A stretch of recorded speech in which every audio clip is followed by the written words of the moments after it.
ಜೈ ಶ್ರೀರಾಮ್ ಎಲ್ರಿಗೂ. ಇವತ್ತು ಒಂದು ಚಟ್ನಿ ಪುಡಿ ಮಾಡಿದ್ದೀನಿ. ಕಡಲೆ ಬೀಜ ಹುರ್ಕೊಂಡು ತಣ್ಣಗಾದ್ಮೇಲೆ ಬೆಳ್ಳುಳ್ಳಿ, ಕರಿಬೇವು, ಉಪ್ಪು, ಮೆಣಸಿನ ಪುಡಿ ಅಷ್ಟೇ ಹಾಕಿರೋದು. ಸೊ ಇದ್ರ ಜೊತೆ ಮಾತಾಡ್ತಾ ಈ ನಡುವೆ ತುಂಬ ಒಂದು ವೈರಲ್ ಆಗಿದೆ. ಲೆವಿಯಥನ್ ಅದೊಂದು ಸಮುದ್ರದಿಂದ ಎಲ್ಲ ಈಚೆ ಬಂದು ಬರ್ತಿದೆ ಅಂತ. ಬಟ್ ಸ್ಟಾರ್ಟಿಂಗಲ್ಲಿ ನಾನು ನಂಬಿಲ್ಲ, ಯಾಕಂದರೆ ಈ ಕಾಲದಲ್ಲೆಲ್ಲ AI ಕ್ರಿಯೇಚರ್ ಎಲ್ಲ ಆಗ್ಬಿಟ್ಟಿದೆ. ಬಟ್ ಜಾಸ್ತಿ ಸಲ ಫಿಶಸ್, ಆ್ಯಂಗರ್ ಫಿಶ್ಶು ಎಲ್ಲ ಔಟ್ಸೈಡ್ ಬಂದಿದೆ, ಆಮೇಲೆ ಔಟ್ಸೈಡ್ ಬಂದಿದೆ ಅಂದಿರೋದಕ್ಕೆ ಆಮೇಲೆ ಓಕೆ ನಿಜಾನೇ ಅಂತ ಗೊತ್ತಾಯ್ತು. ಅದು ನಿಜವಾಗ್ಲೂ ಸಮುದ್ರದಲ್ಲಿ ಸುನಾಮಿನ ಇಲ್ಲ ಲೆವಿಯಥನ್ ಅಂತ ಗೊತ್ತಿಲ್ಲ. ಏನಪ್ಪ ಅಂದರೆ, ಒಂದು ವೇಳೆ ಅದೇನಾದರೂ ಸೀ ಮಾನ್ಸ್ಟರೇ ಆಗಿದ್ದರೆ, ಸ್ವಲ್ಪ ಜನ ಹೇಳ್ತಿದ್ದಾರೆ ಕಲ್ಕಿ ಅವತಾರ ಬರುತ್ತೆ ಅಂತ. ನಿಜ ಹೇಳ್ಬೇಕಾದ್ರೆ ಬರಬಾರ್ದು, ಅವತಾರಗಳು ಬರಬಾರ್ದು. ಮುಂಚೆ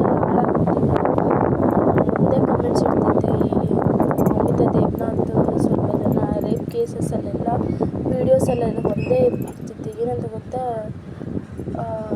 ಕರ್ಮ ಬಂದೇ ಬರುತ್ತೆ ಅಂತ, ಕರ್ಮ ಅನ್ನೋದು ಬಿಡಲ್ಲ ಅಂತೆ. ಸೊ ಹೀಗಾದರೆ ಕಾಲೇಜ್ ಫೀಸ್ ಕೂಡ ಕಟ್ತಿಲ್ವಂತೆ ಸ್ವಲ್ಪ ಜನ. ಪಾಪ ಒಳ್ಳೆಯವರು, ಕೆಟ್ಟ ಕಾಲ ಮಾಡೋರೇ ಮನುಷ್ಯರು. ಸ್ವಲ್ಪ ಜನ ಮನುಷ್ಯರಿಂದ ಒಳ್ಳೆಯವರು ಕೂಡ ಇದಿಲ್ದಿರ ಆಗ್ತಿದೆ. ಏನು ಮಾಡೋಣ. ಇನ್ನೊಂದೇನು ಆಸೆ ಅಂದರೆ, ಅದು ಬರಬೇಕು, ಈಚೆಗೆ ಬರಬೇಕು, ಹಿಂಗೆ ನೋಡಬೇಕು ಅನ್ನೋ ಕ್ಯೂರಿಯಾಸಿಟಿ ಎಲ್ಲರಲ್ಲೂ ಇರುತ್ತೆ. ಆದರೆ ಅದು ಬಂದರೆ ಪ್ರಪಂಚನೇ ಇರಲ್ಲ ಅಂತಿದ್ದಾರೆ.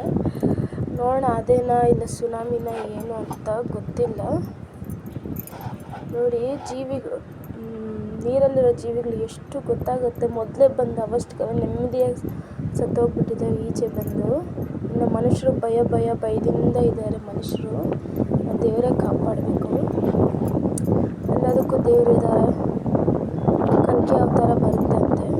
ಬರಲಿ, ಆದರೆ ಸ್ವಲ್ಪ ಲೇಟಿಗೆ ಬರಲಿ. ಫಸ್ಟು ಕೆಟ್ಟವನ್ನೆಲ್ಲ ಎತ್ಕೊಂಡು ಹೋಗ್ಬಿಡಲಿ, ಆಮೇಲೆ ಬರಲಿ ಕಲ್ಕಿ ಅವತಾರ. ಯಾಕಂದರೆ ಪ್ರಪಂಚದಲ್ಲಿ ಏನು ಮಾಡೋಣ, ಹೆಂಗಸರು ಹಂಗೆ ಇದ್ದಾರೆ, ಗಂಡಸರು ಹಂಗೆ ಇದ್ದಾರೆ. ಹೆಂಗಸರು ನಂಬೋಕ್ಕಾಗಲ್ಲ, 2-3 ಜನ ಬಾಯ್ ಫ್ರೆಂಡ್ಸ್ ಇಟ್ಕೊಂಡಿದ್ದಾರೆ. ಗಂಡಸರು ನಂಬೋಕ್ಕಾಗಲ್ಲ, ಎಲ್ಲಂದ್ರೆ ಅಲ್ಲಿ ರೇಪ್ ಮಾಡ್ಬಿಡ್ತಾರೆ. ಏನು ಮಾಡೋಣ.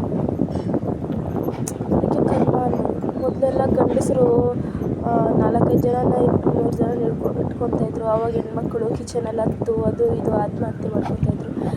ಈಗ ಹಂಗೇನಿಲ್ಲ. ಸೊ ಚೇಂಜ್ ಆಗಿದೆ. ಅದಕ್ಕೆ ಎಲ್ಲರಿಗೂ ದೇವರಿದ್ದಾನೆ. ಜೈ ಶ್ರೀರಾಮ್.